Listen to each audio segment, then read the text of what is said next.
Bonjour à tous, on se retrouve pour le chapitre P6 de mécanique pour les premières spé.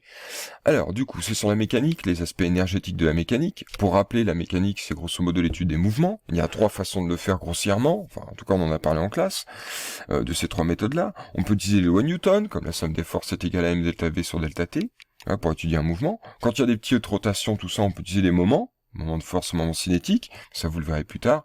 Et puis, il y a, du coup, des formules sur les énergies. C'est ce qu'on va voir maintenant. Je vous laisse regarder tous les petits liens qui sont là un peu partout.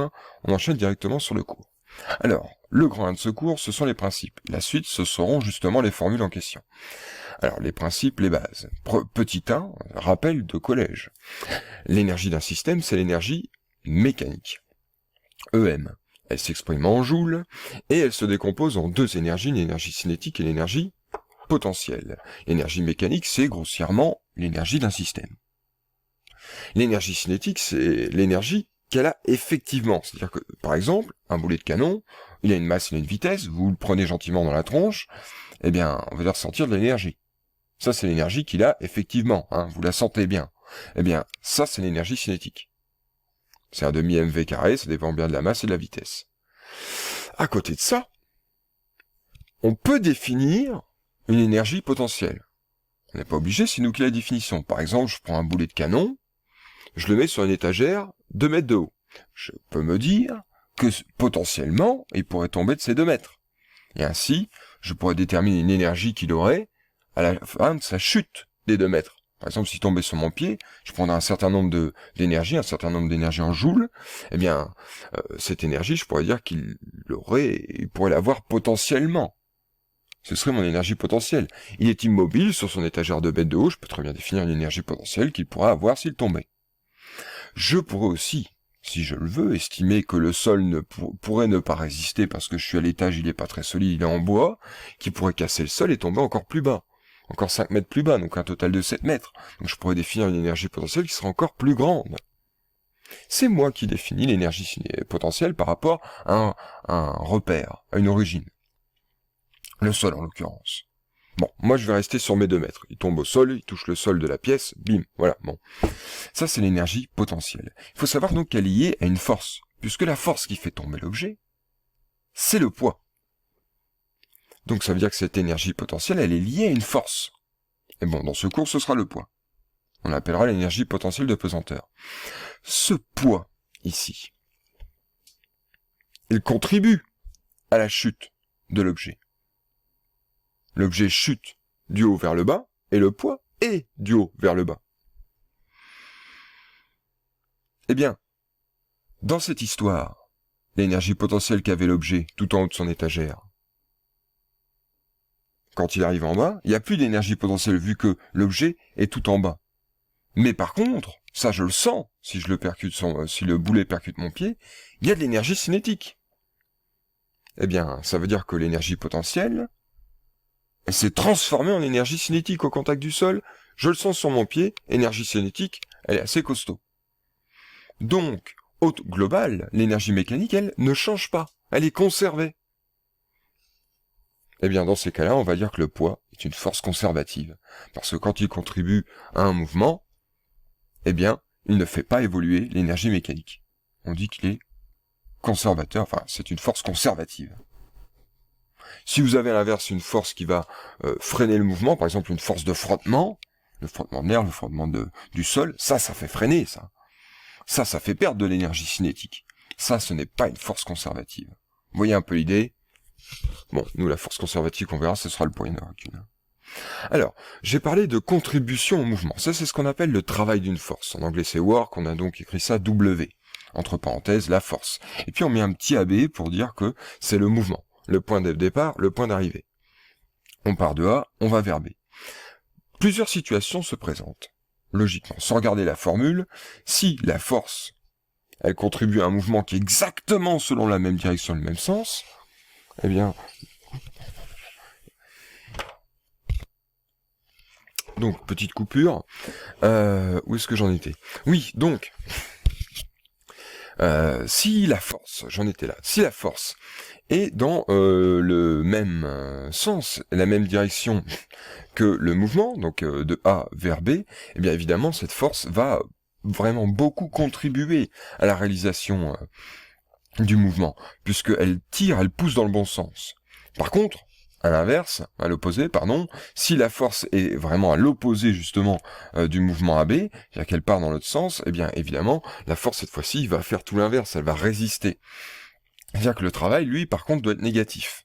Alors le travail, du coup, dépend de la force, elle dépend de AB, donc de la longueur parcourue L, ici en l'occurrence, donc ça va être F fois L, et négatif puisque c'est résistif. Entre les deux, on a des phases intermédiaires. Si on se place exactement entre les deux, à un angle droit entre F et AB, eh bien là, forcément, entre le plus et le moins, c'est 0, le travail est nul. Et maintenant, si la force est vers l'avant, mais pas totalement, c'est un petit peu, il y a un petit angle entre AB et F, et bien dans ces cas-là, elle va contribuer, mais moins. Il va falloir donc faire une projection de la force ici sur AB, pour savoir quelle est, ici en l'occurrence, entre guillemets l'abscisse je vais vous le montrer après avec une petite représentation plus précise, eh bien de cette force ici, la composante de la force qui va effectivement contribuer à pousser selon AB. Là, le travail va donc être positif. On a ici une projection, ce qui va faire apparaître un cosinus alpha qui va être entre 0 et 1, puisque alpha est entre 0 et 90. Ça, je vous invite à revoir le cercle trigonométrique que j'ai mis à la fin du cours d'ailleurs en annexe, si vous avez tout en bas là du PDF. Donc du coup, le travail va bien être positif, mais il va être quand même moins important que si c'était juste FL. Ici, si F est vers l'arrière, même raisonnement, sauf que cos alpha va être négatif, entre 0 et moins 1, et donc on va bien avoir un travail qui va être résistif. Alors, je vous parlais de projection de force, c'est le QR code qui est ici. Si vous cliquez sur le QR code, vous vous retrouvez avec une vidéo dont, à un moment donné, on vous montre ça. Là, on voit bien la force, du coup, ici. Alors, je le mets en parallèle, là. C'est cette situation ici. Donc, on voit bien la force, et on voit que si AB, il est ici, donc ça, c'est mon mouvement, de A vers B, comme dans ma situation dessus, eh bien, on peut voir que ici, j'ai bien l'angle alpha, comme ici, et donc, la projection de F sur cette abscisse n'est autre que fx cos alpha. Ça, c'est lié au cercle trigonométrique, encore une fois.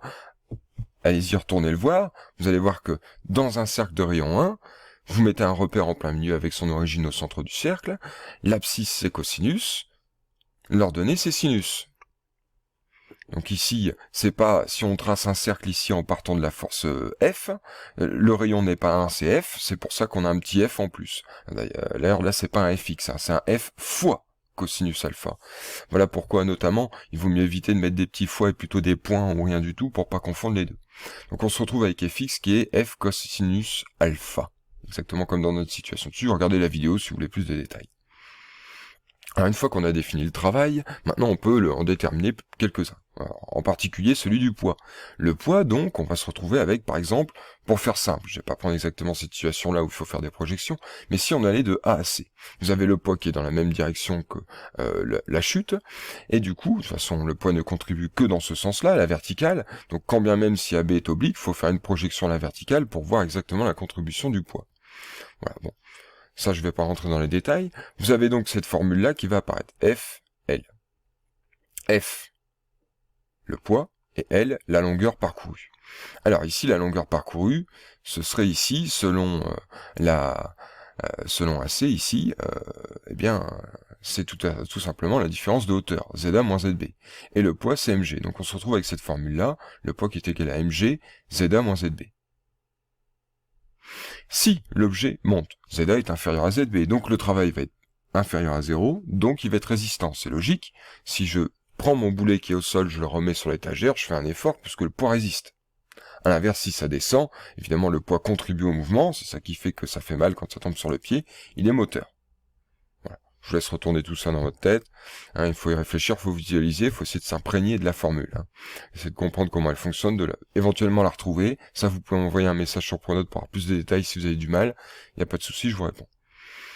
Alors, ensuite, deuxième partie, frottement. Voilà, les frottements. Alors les frottements, vous avez un mouvement AB. Le frottement, il est évidemment dans le sens contraire. Hein. Vous le savez, il est opposé au mouvement, c'est le principe des frottements. Donc, du coup, là, on peut imaginer, je fais du ski de rando, je suis en train de monter la pente, la neige, ça frotte un petit peu, ça me ralentit un petit peu vers l'arrière. Eh bien, donc, c'est par définition, on l'a dit avant, c'est une projection. Ah oui, c'est vrai que j'ai oublié de préciser ça. Mine de rien, la formule, elle est là. C'est f scalaire. Ça, c'est un point, c'est pour dire scalaire AB. Et ça, c'est la projection de f sur AB, et réciproquement de AB sur f. Et ça, on l'a vu avant avec l'histoire de projection de la petite vidéo, c'est FAB cos alpha. Mais puisque vous avez regardé la vidéo, vous le savez. Hein. Donc du coup, ici, j'ai la force de frottement F, scalaire AB, et donc je veux obtenir une valeur totalement algébrique, hein, pas du tout un vecteur en tout cas. Du coup, bon, FAB cos alpha, j'ai fait réécrire la formule. Hein, je me suis vraiment pas pris la tête. Hein. Or, alpha, c'est 180 degrés. Cos alpha, ça vaut combien quand c'est alpha égale 180 degrés? Bah ça vaut moins 1. Regardez le cercle trigo, vous le verrez. Et du coup, bah, j'ai moins f AB, avec f qui est la norme de la force de frottement, AB qui est la longueur qui est positive. De toute façon, même si c'est algébrique, le vecteur il va de A vers B, enfin bon, certes non, rentrons pas dans ces détails-là. Donc c'est une valeur, c'est positif, je me retrouve avec un petit moins, donc au global, le travail est négatif, c'est résistif, il n'y a pas de problème, c'est logique. Là, je fais un petit rappel sur ce que sont les forces conservatives. Bon, on en a parlé tout à l'heure, je vais pas revenir dessus. Alors, grand 2, variation de l'énergie cinétique. Voilà, on commence à rentrer dans les théorèmes. Alors, pour l'explication des théorèmes, eh bien, deuxième vidéo, il va falloir regarder la partie 2, parce que sur cette partie-là, ça va être trop long. Alors, on se retrouve tout de suite pour la partie 2.